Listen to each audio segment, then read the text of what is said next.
My name is Rachel, and until last fall, I genuinely believed I could survive anything if I just stayed quiet long enough. I thought family was supposed to protect you, especially when you're a single mom, just trying to raise a kind little girl in a world that doesn't always reward kindness. But what happened in my parents' kitchen shattered every illusion I'd clung to. Please subscribe to our channel and tell us in comments, from where are you watching this video?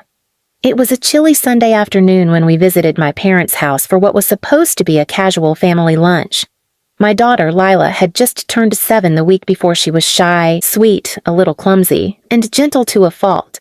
I dressed her in a little yellow cardigan and brought along a tray of cookies we baked together. I wanted to show them we were doing okay on our own, even without a man beside us. My sister Chloe was already there when we arrived. Her heels clicked on the hardwood floor like they owned the place.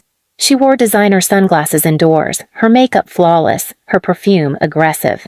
Chloe had always been the star, loud, dramatic, impulsive, praised for her ambition, while my calmness was mistaken for weakness. She looked Lila up and down and said, "You dressed her like a school librarian, Rachel." Mom laughed. Dad didn't even look up from his phone. I ignored the comment. I always did. Lunch started off stiff. Chloe spent most of the time bragging about her latest brand deal, some skincare line she barely used. She made digs at my stay-at-home vibe and suggested I should get back out there because, in her words, no man wants a woman who disappears into motherhood. I looked at my mom, silently asking for backup. She just refilled Chloe's wine glass. It wasn't until dessert that the real storm hit. Lila accidentally knocked over Chloe's teacup while trying to reach for the cookie tray. It happened in a blink. The cup tipped, tea spilled, and some drops splashed onto Chloe's cashmere sleeve. Barely lukewarm, mind you, but Chloe erupted like I'd never seen before. "Are you kidding me?" she screamed, leaping up. "You little brat!" Lila froze, her eyes wide and terrified. "I'm sorry," she whispered, tears welling up. But Chloe wasn't finished. She stormed to the counter, grabbed the fresh kettle Dad had just boiled, yanked it off the base, and without even thinking, flung its contents toward the floor near Lila's feet. I gasped. Lila shrieked and jumped back. Boiling tea splashed across the tile, thankfully missing her by inches. The floor hissed. I rushed forward, pulling Lila into my arms. Her socks were soaked, but her skin was safe. Barely. I turned, eyes blazing. "What is wrong with you?" And do you know what my mother said? "She didn't hit her, Rachel. Don't be dramatic. Chloe's just passionate." I looked at my father. He muttered, "Should have kept the kid seated. No discipline anymore." That moment broke something in me. A silence stretched between us like a crack in the earth. Chloe rolled her eyes, sat down again, and poured herself more tea like nothing had happened. Lila clung to me, crying. I checked her feet, no burns, just pink from fright. But the betrayal? That would take longer to fade. I packed our things quietly. I didn't yell. I didn't fight. I didn't even cry, not yet. I just said, "Thank you for lunch," and left. But as I buckled Lila into her seat, I looked back at that house where I grew up learning that love was conditional, loyalty was selective, and my pain was always too inconvenient to acknowledge.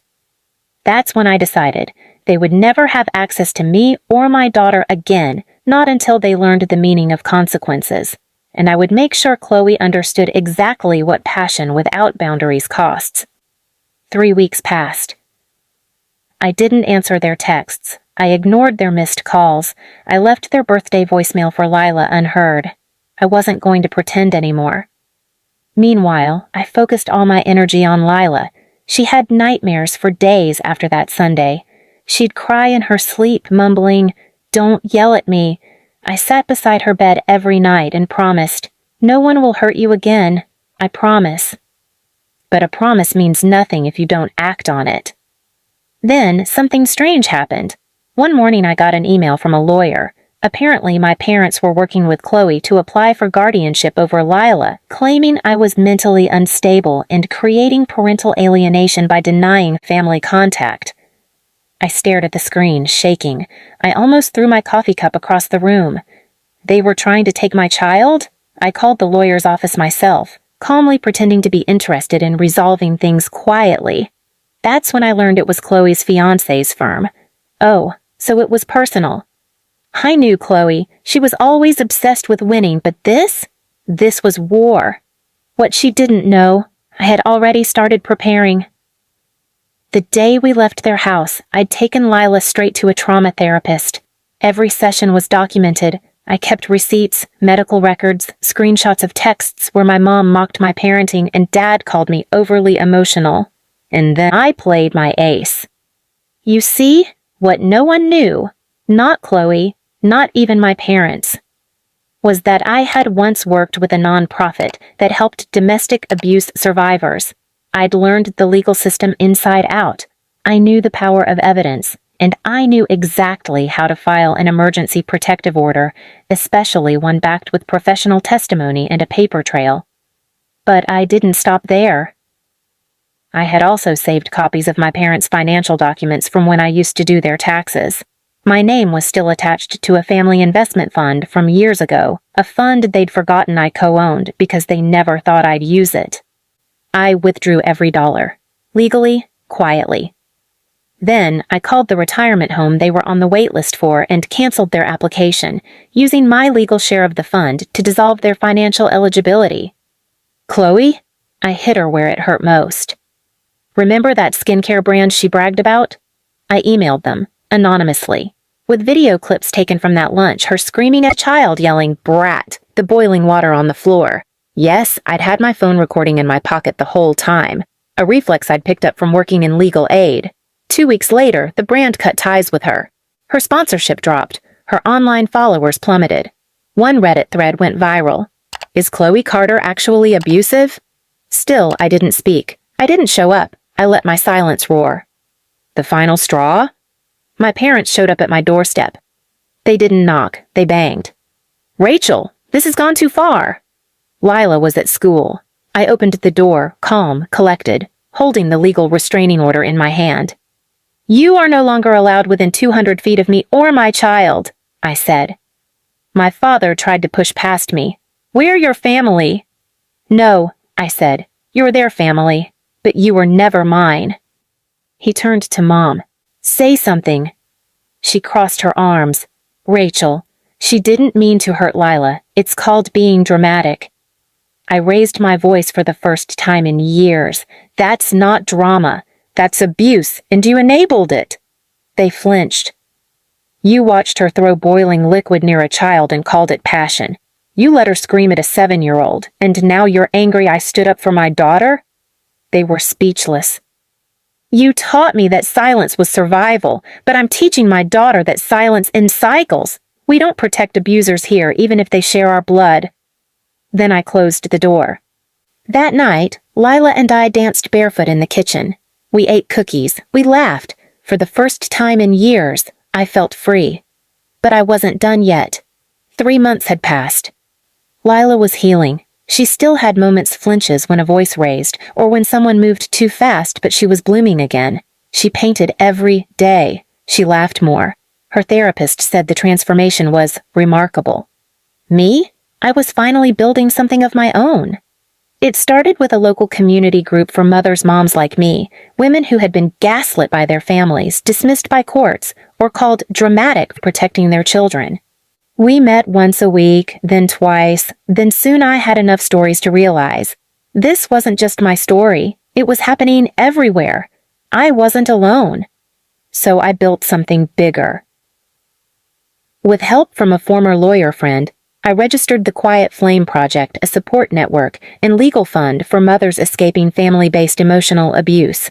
We got local coverage, then regional. A blogger picked it up. A viral TikTok creator interviewed me anonymously. The phrase from that clip spread everywhere. If they call her passionate, ask them why the child's still crying. Meanwhile, Chloe? She tried to pivot to being a healing coach online, but it didn't work. The brand partnerships were gone. Old DMs of her mocking fans leaked. A mother she bullied during a live stream came forward, then another, and another. Eventually, her Instagram was wiped clean. She reached out to me once. An email with the subject, "Let's end this war." I didn't reply. I didn't need to, because the final blow was already in motion. At my daughter's school's spring showcase, Lila stood on stage in front of hundreds of parents. She was reading a poem she'd written herself. I didn't know what it would be. She looked at the microphone, small hands shaking, and began. My family said I should be quiet, but quiet felt like drowning. My mom said, "Speak louder." So I did, and the whole world started listening. When she finished, people stood and clapped. Some were crying. I was crying. In that moment, I didn't need revenge. I didn't need apologies or dramatic confessions, because I had the truth. And my daughter had her voice. As the crowd applauded, I looked to the back of the room, and there they were, my parents. Standing far behind, not clapping, not smiling, just watching. They weren't invited, but I wasn't surprised. They looked older now, diminished, outsiders in a world they once ruled through fear and control. And when Lila stepped off that stage and ran into my arms, full of light and safety and fire, I realized something. They'd lost. Not because I fought them, but because I didn't become them. Because I chose to protect, not to please. Because I built a life where my daughter would never again question if she mattered.